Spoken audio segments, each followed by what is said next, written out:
Assalamualaikum warahmatullahi wabarakatuh. Balik lagi bersama saya Kodiri Rianto di podcast saya. Baik, kali ini saya kehadiran narasumber seorang siswa ya, yang seorang perantau, dan kali ini kita akan mendengarkan cerita beliau, ngobrol santai membahas seputar kehidupan sehari-hari beliau di Kalimantan. Baik, mari kita sambut narasumber kita. Halo Mas, selamat Halo, pagi.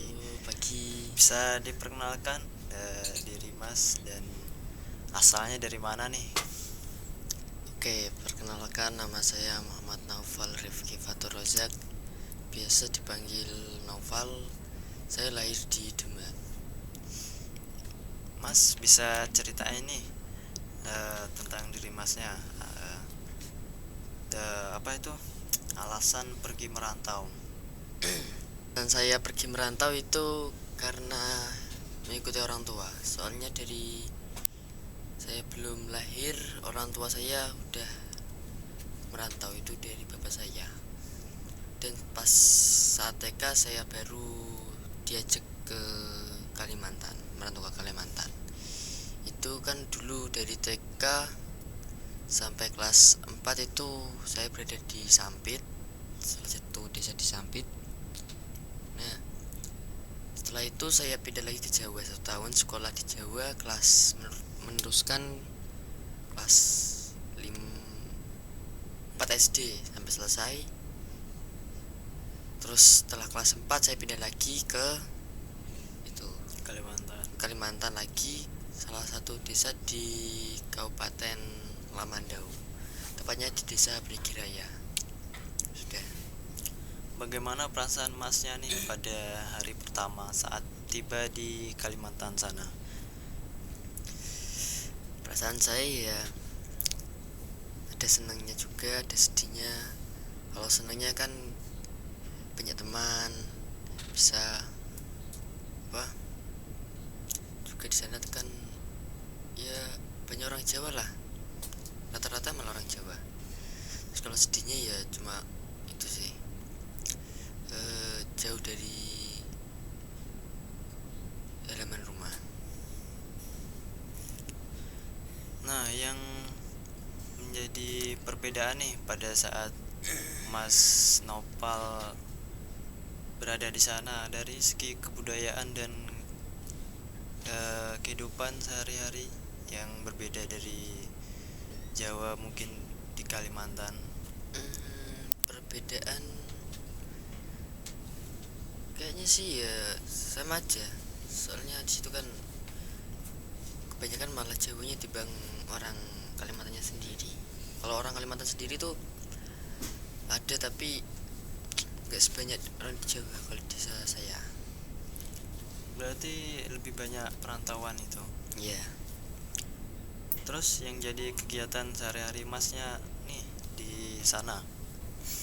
Kegiatan saya seperti umumnya seorang pelajar, ya, bangun pagi sekolah, setelah sekolah main sama teman-teman gitu, terus sampai sore ngaji sampai isya, habis itu pulang tidur, udah gitu aja. Yang apa nih? Bagaimana suasana pagi di tempat Mas Nopal tinggal di sana? Tanahnya di sana itu ya kalau pagi itu dingin, jelas dingin, soalnya itu kan masih banyak hutan-hutan.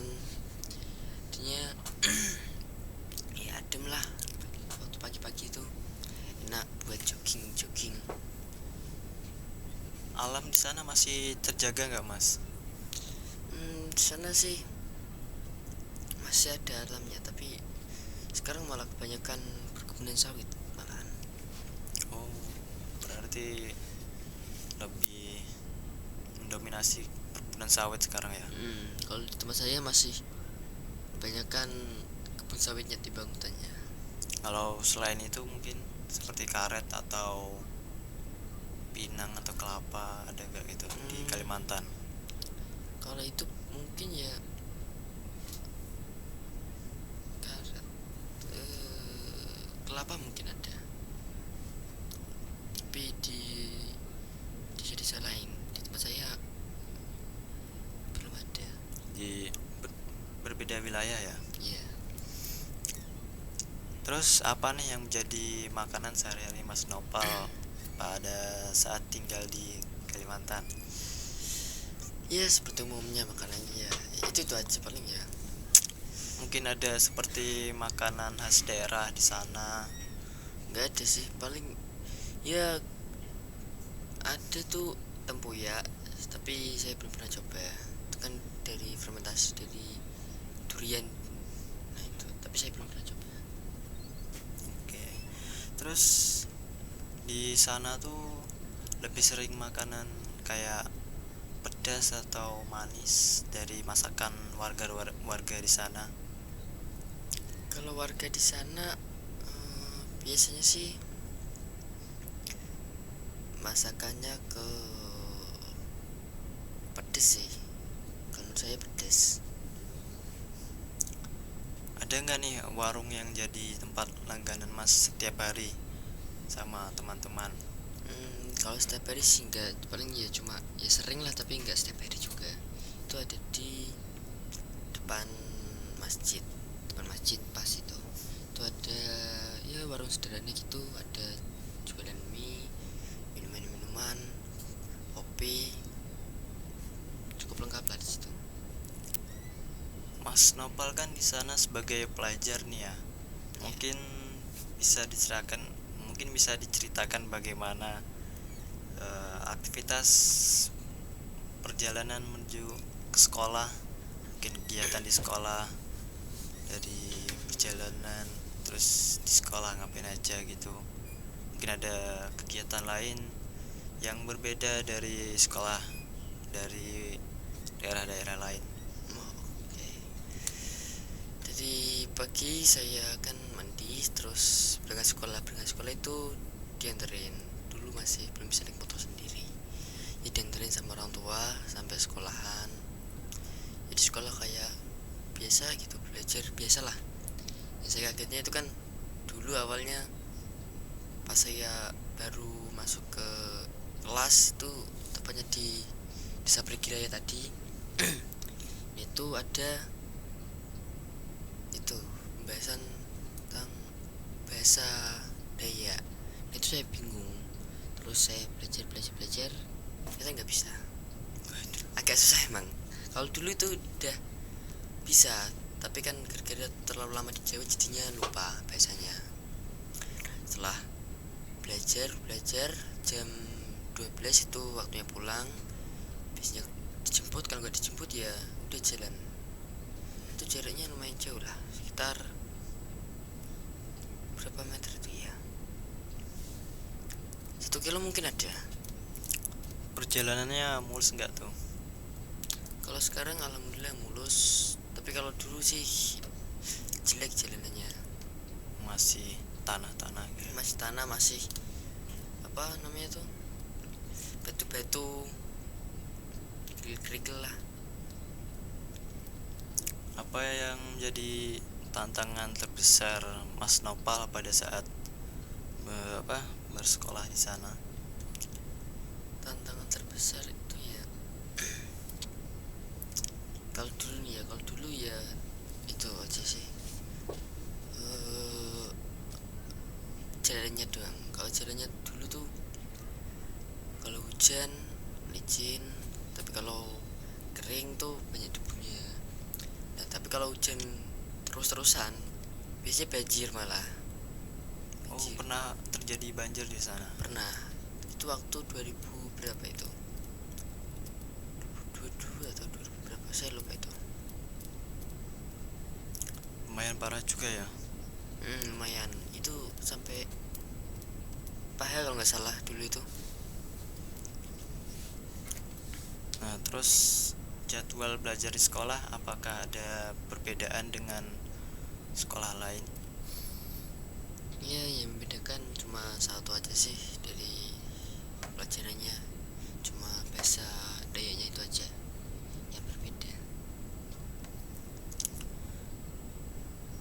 Bagaimana nih kondisi jalan di sekitar pedesaan tempat Mas Nopal tinggal, apakah sudah bagus atau mungkin masih ya jelek seperti itu tadi, tanah masih tanah? Alhamdulillah sekarang sudah diaspal semua. Kalau di tempat saya tuh di Perigi itu sudah aspal semua. Yang masih jelek itu arah mana ya, ke desa lain tuh masih jelek, masih batuan. Tapi nggak tahu kalau sekarang, soalnya saya sudah lama belum ke Kalimantan. Mungkin besok-besok lah ke sana, coba lihat. Dari transportasi yang sering digunakan mungkin Buat sekolah nih, ya sekolah atau biasalah kegiatan sehari-hari, kerja atau ke kebun. kalau transportasi biasanya sih rata-rata di sana motor. Kalau mobil itu ya ada tapi ya jarang. Paling mungkin ada berapa lah, bisa hitung. Apakah cuaca atau kondisi alam sering mempengaruhi kegiatan Mas Nopal pada saat berada di sana? Sangat mempengaruhi sih, apalagi kalau saat mau ke sekolah gitu. Itu kan kalau situasinya, kondisinya hujan, nah itu otomatis jalannya licin.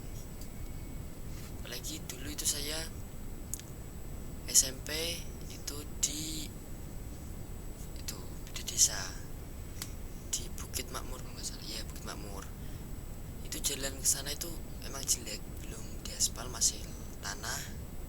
Kalau hujan pasti licin banget. Itu juga jalanannya naik turun dan banyak bebatuan juga. Di sana lebih sering hujan atau panas itu, Mas Nopal? Di sana sih sering kemarau sih, sering. Kalau hujan tuh jarang, paling kalau berapa bulan sekali gitu kalau hujan. Tapi kalau hujan, sekali hujan ya hujan terus sampai banjir biasanya.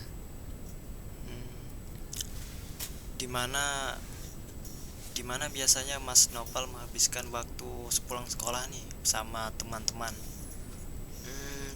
Biasanya saya ya konfirmasi dulu sama teman-teman, bilang ini mau kemana, tentuin dulu tempatnya. Biasanya sih kalau nggak mabar mancing, kalau nggak ya nyari tempat buat berenang gitu di sungai-sungai kecil. Mancing di mana tuh biasanya tuh? Kalau saya sama teman-teman itu tempatnya random, biasanya nyari-nyari terus. Kalau tempat ini ada, biasanya tempat sini lagi. Terus kalau sini nggak ada, pindah ke tempat lain. Berarti itu tiap hari ada terus ya, cari tempat-tempat? Ada banyak, malah sana tuh banyak spot-spot yang buat mancing. Nah ya, Di sana ada tempat buat nongkrong nggak nih, Mas Nopal? kalau dulu ya ada, tapi ya kalau dulu ada di depan masjid tadi, paling buat nongkrong sama teman-teman gitu. Tapi nggak tahu kalau sekarang ada lagi nggak, kurang tahu soalnya.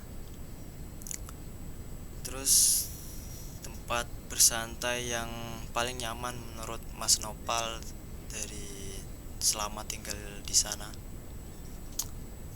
Tempat santai paling nyaman menurut saya itu ada salah satu air terjun itu, ya gak terlalu tinggi lah, sedang lah. Itu berada di pedalaman, agak jauh sama permukiman. Ya di dalam juga ada permukiman, tapi gak terlalu besar lah, lumayan lah. Itu dalam perkebunan sawit itu.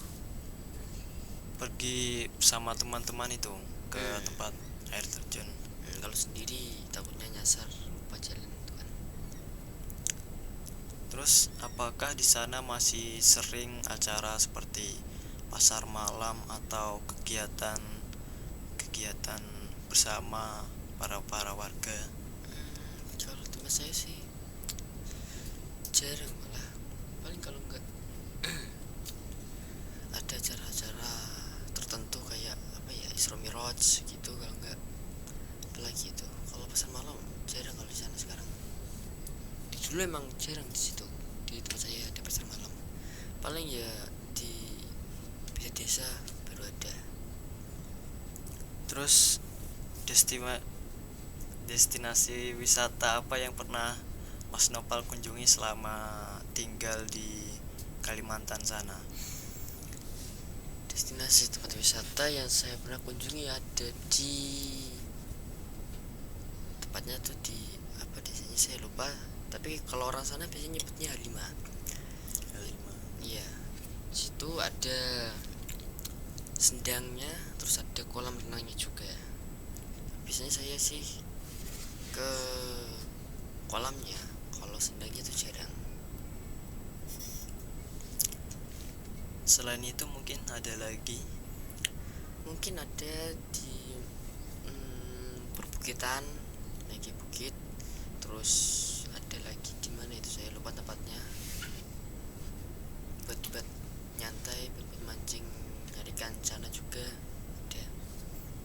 Dari semua yang Mas Nopal sebutin nih, mungkin yang paling recommended buat dikunjungi, mungkin ada teman Mas Nopal yang dari luar Kalimantan ingin bermain ke sana.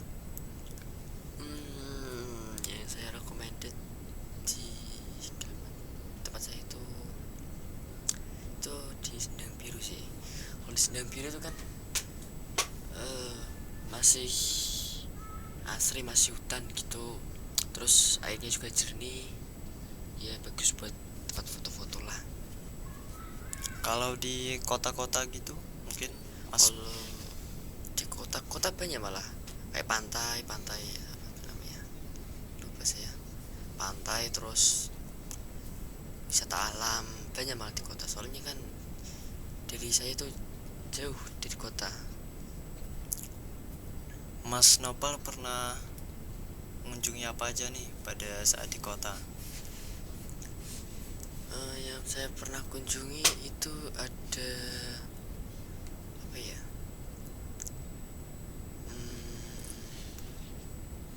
Bundaran Rusa sih, itu ada di Kecamatan Nangabulik.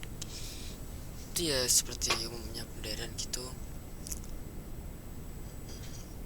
kan. Biasanya kalau ke situ biasanya itu paling ya cuma jalan-jalan doang, kalau enggak istirahat Nyantai, sebentar ya, cari nyantai. makanan. Terus dari wisata alam nih, apa yang paling berkesan menurut Mas Nopal selama tinggal di Kalimantan?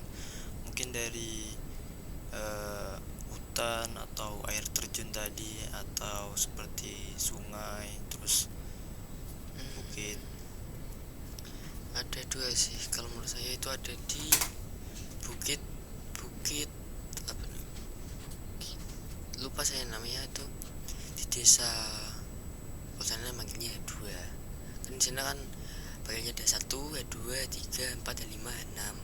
Terus saya sekolah di H1 itu, yang kalau perbukitannya itu ada di H2, sama sendangnya tuh di H5. Itu sih dua itu yang menurut saya tuh sukai. Bagaimana akses menuju destinasi wisata yang ada di sana, Mas?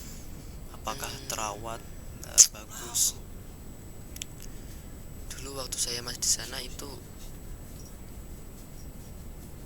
kondisi jalannya ya sangat buruk sih, menurut saya sangat buruk. Soalnya jalannya juga banyak lubang, terus masih tanah, pokoknya parah lah. Apalagi kalau hujan gitu sangat bahaya, soalnya banyak itu juga apa, sungai-sungai itu sih.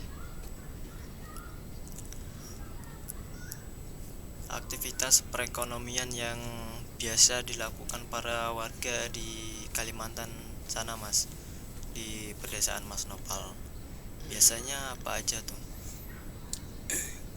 Di sana kebanyakan itu orang berjualan sembako, ya biasanya paling ya counter, tempat makan, udah, kalau nggak bengkel udah sih, paling itu paling sering temuin di sana. Mungkin yang lain seperti perkebunan sawit atau petani gitu nggak ada mas? Kalau perkebunan sawit ada, tapi ya ada, ya ada, yang nggak ada ya perkebunan itu aja. Salah, perkebunan sawit ya ada, yang nggak ada itu pertanian. Sana soalnya nggak ada yang itu sih, nggak ada petani di sana, adanya itu doang, perkebunan doang. Di desa tempat Mas Nopal tinggal di sana ada pasar-pasar gitu nggak?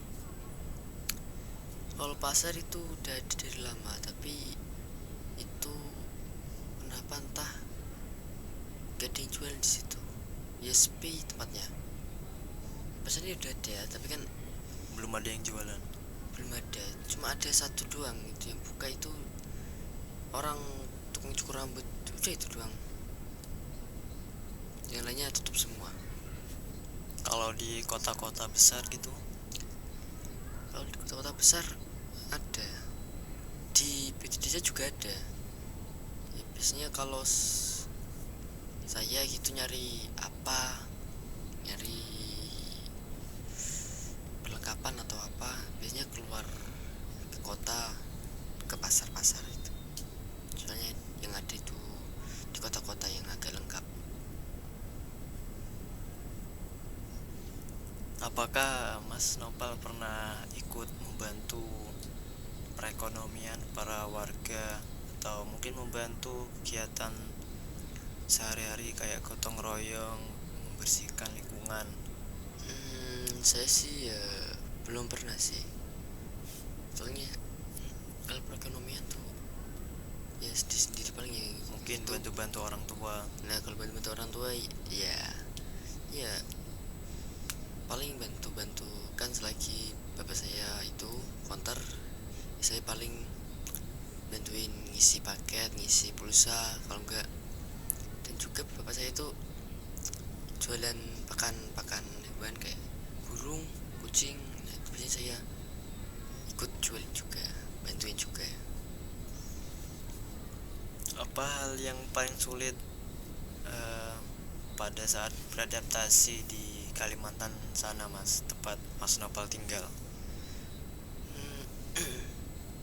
Nggak ada yang sulit sih, yang penting itu jangan terlalu jadi pendiam, jadi introvert.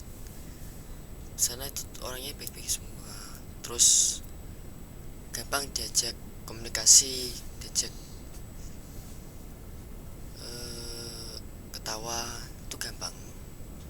Pokoknya baik-baik semua orang sana itu.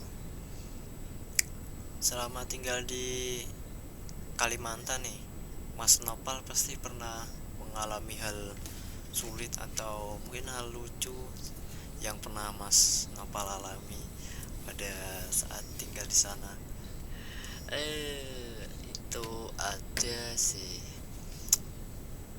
paling lucu menurut saya ada dua. Itu dulu itu apa, saya kalau berangkat sekolah pakainya motor Supra, itu Supra kepala getar ya, tahu kan sendiri kan. Iya, oke. Itu saya bawa dari rumah, itu waktu saya menginjak saya duduk di bangku SMP kelas berapa itu saya lupa. Nah itu saya bawa motor, keadaannya itu udah itu setelah hujan, habis hujan jalannya juga gak licin. Nah kan itu saya mepet, jam waktunya, jam masuknya tuh udah mepet, saya buru-buru, saya gas terus, nggak tahu depan saya ada lubang. Terus jatuh. Kalau itu nggak dapat lubang kan keras, tapi juga agak dalam, terus kepala dari Supranya itu lepas. Itu kan itu pakainya apa ya, pakai Diikat. nah, diikat pakai itu taliban. Nah itu talibannya lepas, putus, saya bingung nyari tali di mana. Gak lama teman saya datang, tanyain kenapa? Aku jawab nggak apa-apa. Terus udah saya pegangin itu kepalanya sampai sekolahan. Terus yang Gak dibantu sama temannya. nggak ada temennya, ya tahunya paling udah nggak apa-apa itu doang. Terus mereka lanjutin berangkat ke sekolahnya. Terus yang kedua itu saat balik sekolah itu 5 hari setelah kejadian itu saya kan bonceng teman saya ya gendut orangnya. Nah pas saat jalan pulang itu kan habis jembatan itu ada kayak apa sebutnya di sini, Tanjakan, enggak jumping. apa polisi itu dulu, tapi itu kan dari tanah jalan lah. Nah Oh iya. jalan saya masukin gigi saat ngurangin apa masukin itu, masukin gigi satu kan itu, ngurangin jadi gigi satu hasilnya gigi dua. Itu saat saya kurangin gigi satunya itu malah ngestak itunya apa gigiannya itu saya gas gak malah ke jalan-jalan, saya kencengin gasnya, tiba-tiba loncat sendiri, jumping sendiri. Terus teman saya kaget, jatuh juga dia.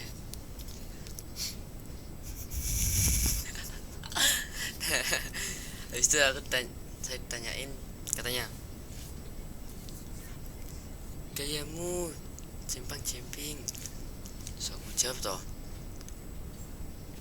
jemping lu juga siapa? Itu kan apa? Gak sengaja kan Karena habis goncengan.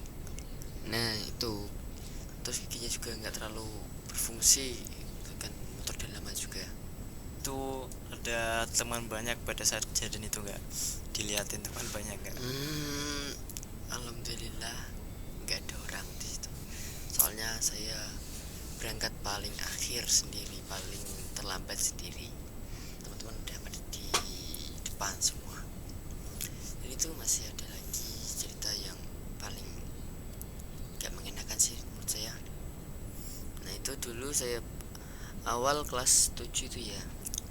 Kelas 7 saya itu berangkat sekolah itu di tangga saya itu ada temen cewek lah. Dulu saya itu pas kelas 7 awal itu belum bisa pakai motor, jadinya saya boncengan sama dia yang depan, saya yang di belakangnya. Oke. Nah saya bisa itu saat pertengahan kelas 7 kayaknya, iya pertengahan kelas 7 saya udah bisa, sudah saya bawa kemana-mana itu motornya. Nah biasanya kan kalau cewek di sana tuh kan pasti kalau pulang sekolah nyeblak tuh. Nah, Ada sebelah juga di sana. ada di belakang sekolah, iya di belakang sekolah. Nah itu saya itu saya sendirian, pasti selalu posisi sendirian itu, semuanya cewek-cewek ya, kakak kelas ya ada satu kelas paling cuma 2 orang sih, biar kakak kelas. Itu saya nunggunya lama, terus bosan juga nggak bawa HP. Nah, Ikut nyeblak. nggak suka, nggak terlalu suka, malu dulu kayak cewek-cewek. Nah, pas saat itu pengambilan rapot, setelah pengambilan rapot kan pulang. Nah itu pada nyeblak lagi. Saya sudah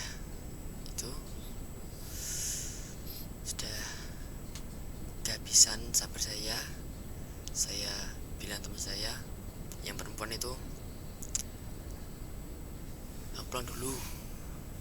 Terus orangnya ngomong, sebentar, tunggu sebentar. Masih makan dianya. Enggak makan di situ, ya bungkus sih, tapi ya lama. Terus aku ngomong, alah kelamaan. Terus aku bawa motornya, terus orangnya aku tinggal. Itu saking keselnya sama dia sih. Terus gimana tuh nasib teman Mas Nopal tuh? Mungkin ya banyak teman yang lain, kakak kelas mungkin. Baliknya nih, apa hal yang paling Mas Nopal sukai pada saat tinggal di Kalimantan? Yang paling saya sukai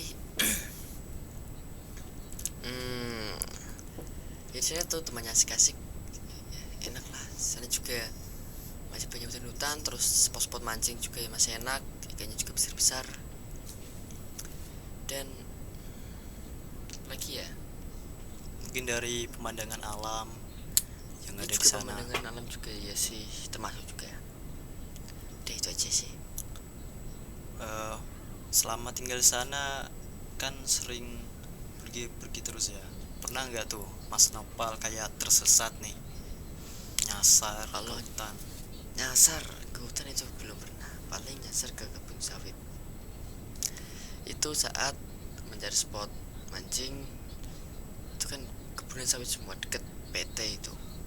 Saya muter-muter sama teman-teman saya, itu posisi pas pulang sih ya.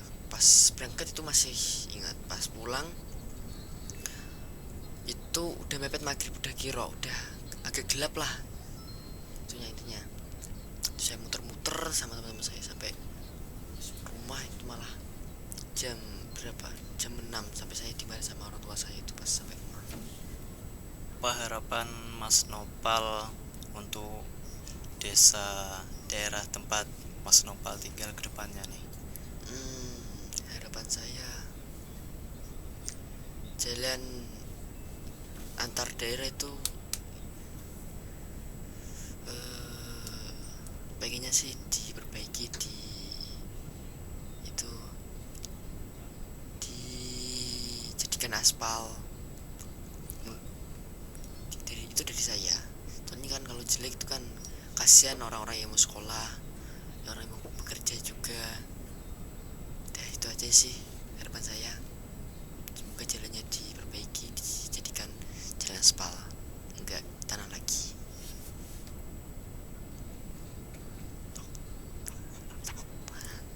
Ya, dan Mas Yanti.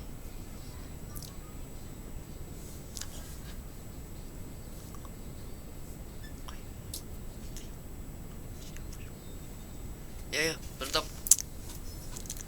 Baik, itu dia sebuah cerita yang lumayan panjang dari teman kita Mas Nopal. Terima kasih sudah menceritakan sama-sama. pengalaman kesehariannya pada saat tinggal di Kalimantan. Baik, sekian dari podcast saya kali ini. Sampai jumpa di podcast berikutnya. Wassalamualaikum warahmatullahi wabarakatuh. Waalaikumsalam.